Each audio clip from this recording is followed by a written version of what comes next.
Bismillahirrahmanirrahim. Assalamualaikum warahmatullahi wabarakatuh. Perkenalkan, nama saya Irfan Rai, NIM 1051704475. Saya mahasiswa UIN Jambi, angkatan 2017, Fakultas Syariah, jurusan Ilmu Pemerintahan. Di sini saya akan menjawab pertanyaan yang diberikan oleh dosen kami, Haji M. Zaki SAG MAG selaku penguji fakultas untuk Kompre.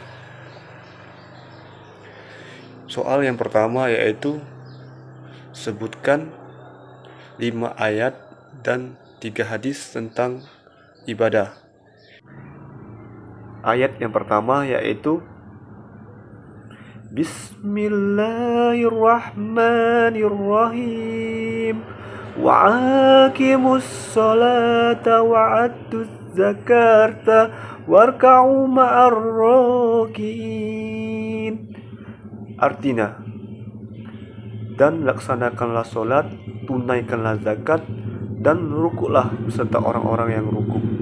Quran Surat Al-Baqarah ayat 43. Ayat yang kedua yaitu Bismillahirrahmanirrahim. Ya ayyuhallazina amanu kutiba alaikumus siyamu kama kutiba alal ladzina min qablikum la'allakum tattaqun. Artinya, hai orang-orang yang beriman, diwajibkan atas kamu berpuasa sebagaimana diwajibkan atas orang sebelum kamu agar kamu bertakwa. Quran Surat Al-Baqarah ayat 183. Ayat yang ketiga yaitu Bismillahirrahmanirrahim. Wa ma khalaqtul jinna wal insa laila liya'budun. Artinya, dan aku tidak menciptakan jin dan manusia, melainkan supaya mereka mengabdi kepadaku. Quran Surat Al-Zariyat ayat 56. Ayat yang keempat yaitu Bismillahirrahmanirrahim. Wa qala rabbukum ud'unil tasjib lakum innal ladzina yastakbiru an ibadati yastakhluna jahannam adda karim. Artinya, berdoalah kepadaku, niscaya sesungguhnya orang-orang yang menyombongkan diri dari menyembahku masuk neraka jahanam dalam keadaan sehina-hinanya. Quran Surat Al-Mu'min ayat 60. Ayat yang kedua yaitu Bismillahirrahmanirrahim. Ya ayyuhallazina amanu kutiba alaikumus siyamu kama kutiba alal ladzina min qablikum la'allakum tattaqun. Artinya, wahai orang-orang yang beriman, diwajibkan atas kamu berpuasa sebagaimana diwajibkan atas orang sebelum kamu agar kamu bertakwa.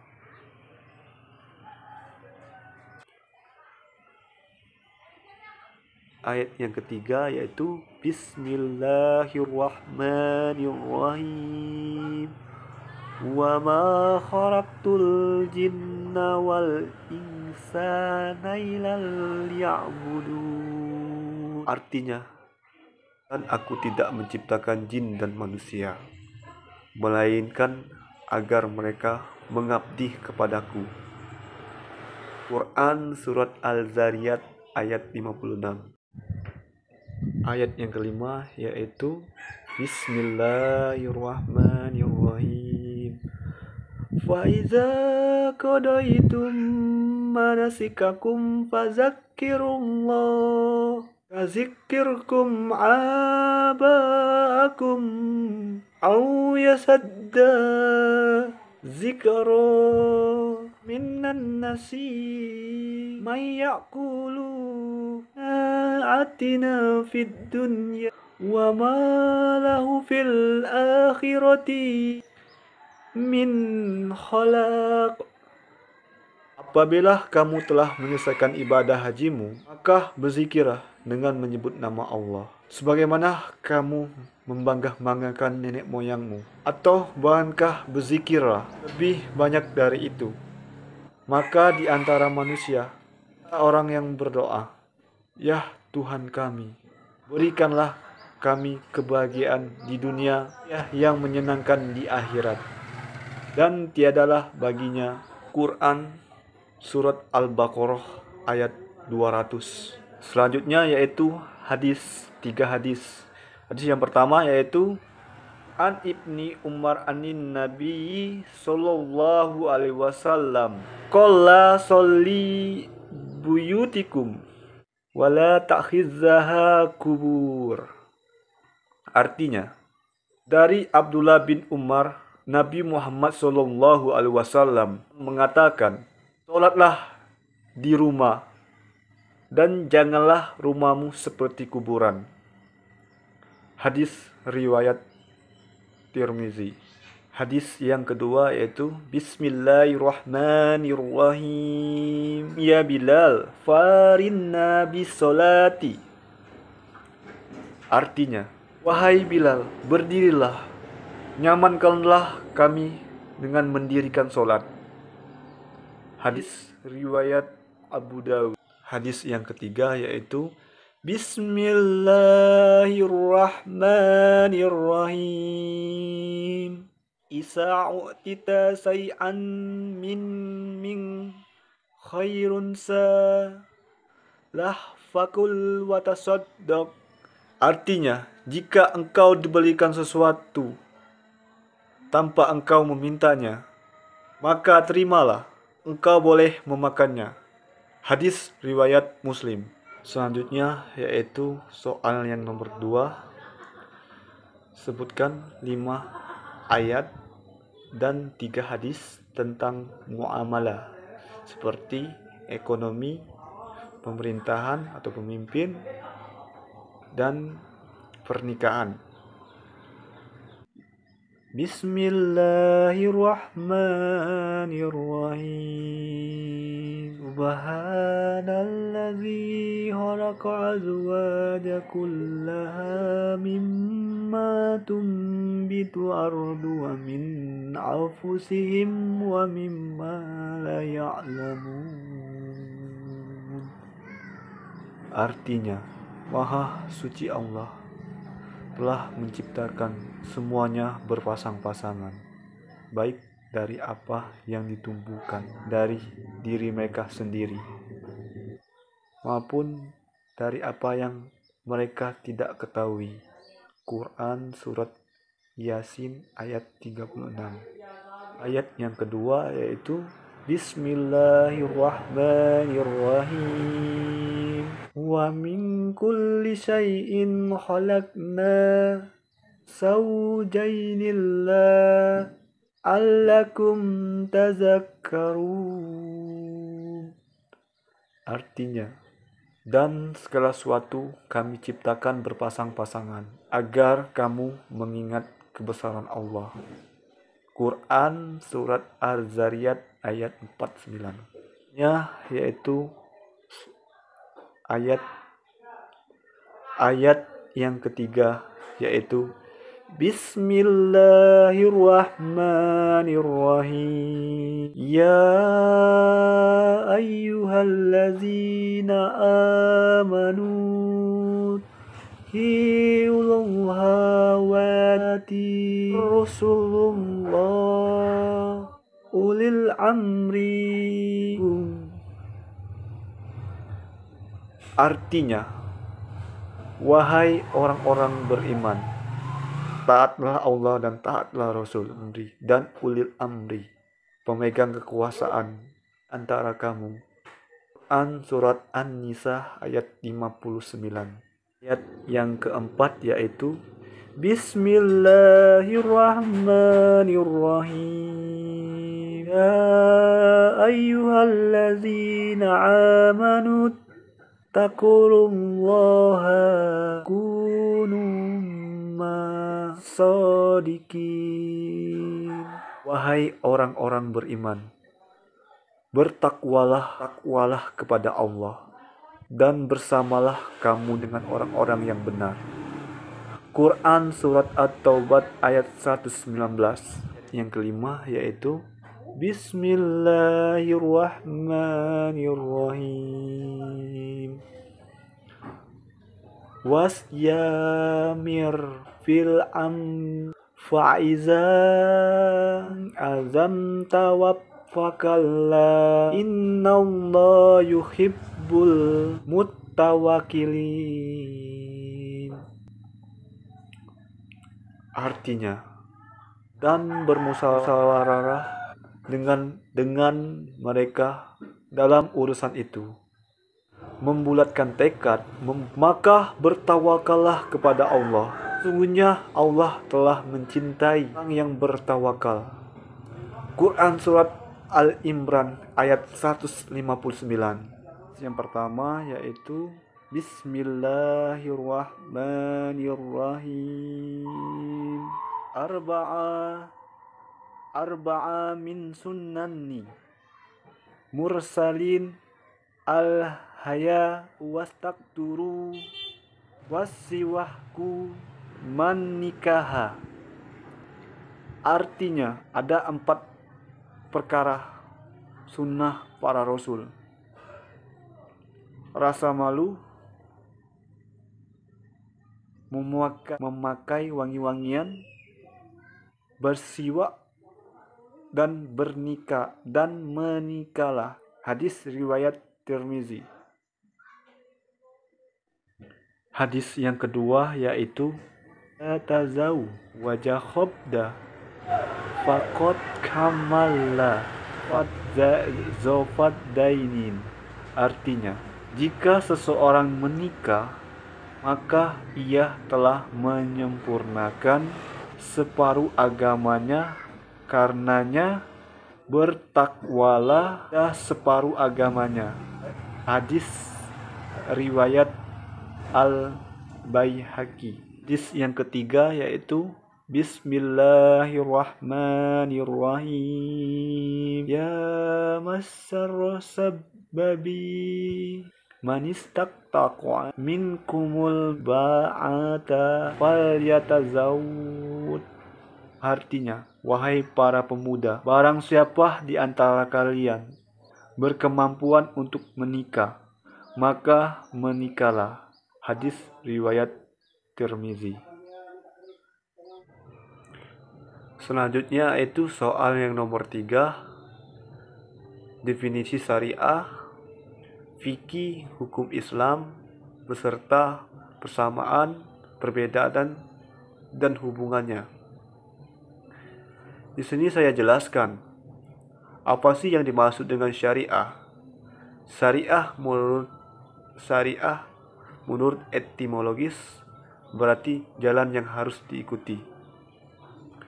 Kata syariah sudah ada di dalam beberapa ayat Al-Quran, seperti di dalam surat Al-Maidah ayat 48 dan Asy-Syura ayat 13.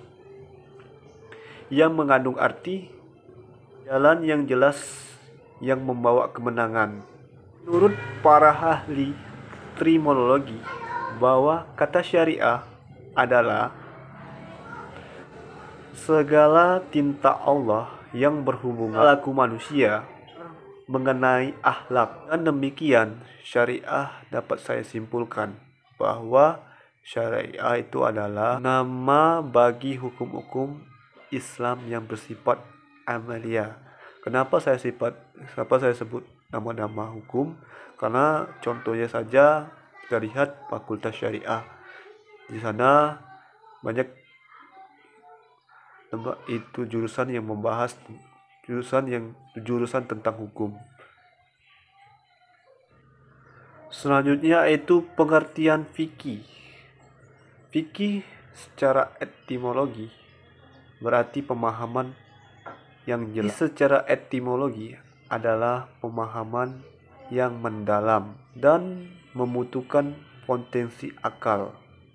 Sedangkan menurut etimologi, fikih adalah merupakan bagian dari syariah Islamiyah, yaitu pengetahuan tentang hukum-hukum syariah. Itu pengetahuan hukum syariah Islamiyah yang berkaitan dengan perbuatan manusia, yang telah berakal sehat dan yang telah dewasa dan berakal sehat. Sedangkan menurut Profesor Dr. Haji Amir Saifuddin mengatakan fikih adalah ilmu tentang hukum syariah bersifat amal yang digali dan ditemukan dengan dalil-dalil yang terinci. Jadi dapat saya simpulkan bahwa fikih itu adalah hasil penggalian atau penemuan, penganalisisan, dan penentuan ketetapan hukum, hal yang tidak dijelaskan oleh Nasya. Selanjutnya yaitu definisi hukum Islam. Definisi hukum Islam. Hukum Islam merupakan rangkaian kata hukum dan Islam. Secara dipisahkan bahwasanya hukum adalah seperangkat aturan yang dibuat oleh seseorang secara mengikat dan apabila dilanggar akan mendapatkan sanksi yang berat.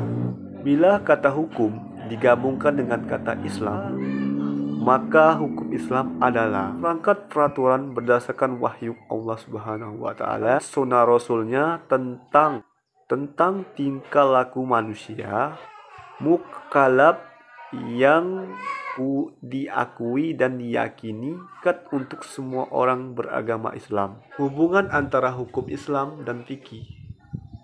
Jadi, fikih adalah nama lain dari hukum Islam. Selanjutnya yaitu hubungan antara fikih dan syariah. Syariah berarti sumber fikih, sedangkan fikih proses pemahaman syariah, sekaligus hasil atau produk fuqaha atau ahli fikih. Jadi dapat disimpulkan adalah bahwa fikih lebih khusus daripada syariah, merupakan sumber dari fikih. Fikih merupakan pemahaman yang mendalam, merupakan hasil ijtihad ulama terhadap ayat Al-Quran atau sunnah Nabi SAW.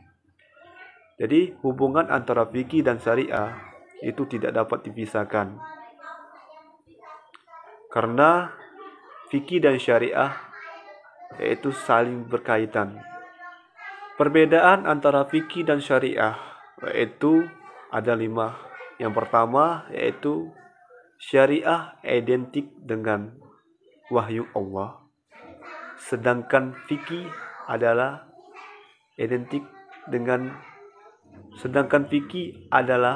produk fuqaha atau ahli usul fikih. Yang kedua yaitu memiliki kebenaran yang mutlak, sedangkan fikih memiliki kebenaran yang relatif bersifat pemikiran. Ketiga yaitu syariah adalah sasaran untuk dipahami dalam rangka untuk dipraktekkan, sedangkan fikih adalah bagian proses, adalah upaya memahami syariah dipraktekkan. Yang keempat yaitu syariah tidak berubah dan fikih bisa berubah sesuai dengan tempat dan waktu. Yaitu syariah bersumber dari Allah dan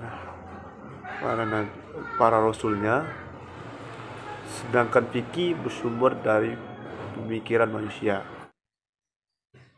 Jadi di sini saya simpulkan dari semua definisi yang telah dibahas tadi, bahwasanya hubungan antara syariah, fikih, dan hukum Islam, ketiga tersebut sama-sama saling berkaitan dan sama-sama saling melengkapi antara satu dengan lain. Jika salah satu tidak berjalan, maka tidak akan berjalan untuk selanjutnya. Itu saja yang dapat saya sampaikan. Saya akhiri. Wassalamualaikum warahmatullahi wabarakatuh.